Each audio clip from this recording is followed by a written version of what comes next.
আচ্ছা, আপনারা কি কখনো লাউ দিয়ে শুটকি মাছ ট্রাই করছেন? আমি কিন্তু আজকে ফার্স্ট টাইম লাউ দিয়ে শুটকি মাছ রান্না করব। তো সেই জন্য কিন্তু আমি খুবই এক্সাইটেড ছিলাম যে আসলেও কি লাউ দিয়ে শুটকি মাছ খাওয়া পসিবল।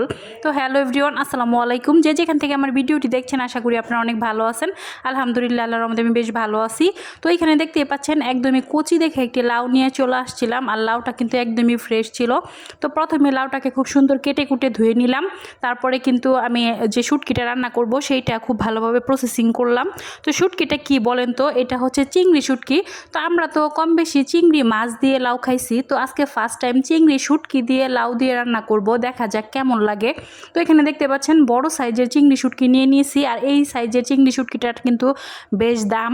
তো এই জন্য কিন্তু আমি খুব ভালোভাবে পরিষ্কার করে গরম পানি দিয়ে ধুয়ে নিয়েছি। আর চিংড়ি শুটকিটার গায়ে কিন্তু অনেক ধুলাবালি থাকে, সেই জন্য কিন্তু বারবার আমি এটা খুব ভালোভাবে ধুয়ে নিছি।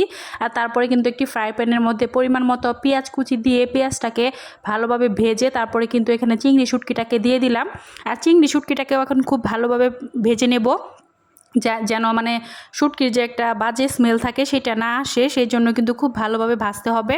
আর তারপরে কিন্তু এখানে অল্প একটু রসুনের পেস্ট দিয়ে দিব অল্প পরিমাণে, খুবই অল্প, 1 চামচের মতো। তারপরে কিন্তু এখানে সকল মশলা দিয়ে দিব, হলুদের গুঁড়া, মরিচের গুঁড়া, পরিমাণ মতো লবণ, অল্প একটু পানি দিয়ে তারপরে এই চিংড়ি শুটকিটাকে খুব ভালোভাবে কষিয়ে নিতে হবে। যত সুন্দর করে কষাবেন ততই কিন্তু খেতে ভালো লাগবে। যেহেতু শুটকি মাছ আজকে রান্না করতেছি সেই জন্য কিন্তু এটা খুব ভালোভাবে কষাতে হবে। তো লাউ দিয়ে আসলে শুটকি মাছ, এই কথাটা অনেকটাই অদ্ভুত মনে হয়, কিন্তু এই শুটকি মাছটা দিয়ে কিন্তু এই লাউটা খেলে খুবই ভালো লাগে। বিশেষ করে চিংড়ি শুটকিটা দিয়ে আর কি অনেকটাই মানে মনে হবে যে এটা চিংড়ি মাছ দিয়েই খাচ্ছি, এরকম মনে হবে।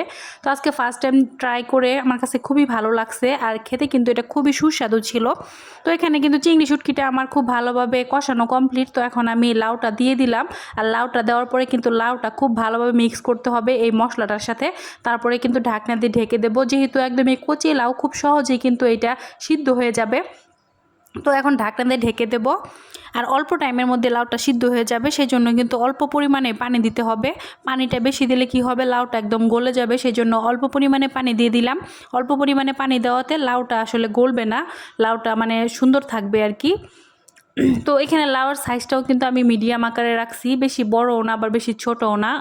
অনেকের বড়ও করে ছোটও করে, তো আপনাদের যে যেরকম খুশি সেরকমই দিতে পারেন, তবে আমি আমার মতো করে দিলাম। তো আপনাদের সাথে এই শর্টকাট ব্লগটি শেয়ার করার কারণ হচ্ছে আপনারাও কিন্তু চাইলে এরকম লাউ দিয়ে চিংড়ি শুটকি রান্না করে খেতে পারেন। আশা করি আপনাদের কাছে অনেক ভালো লাগবে।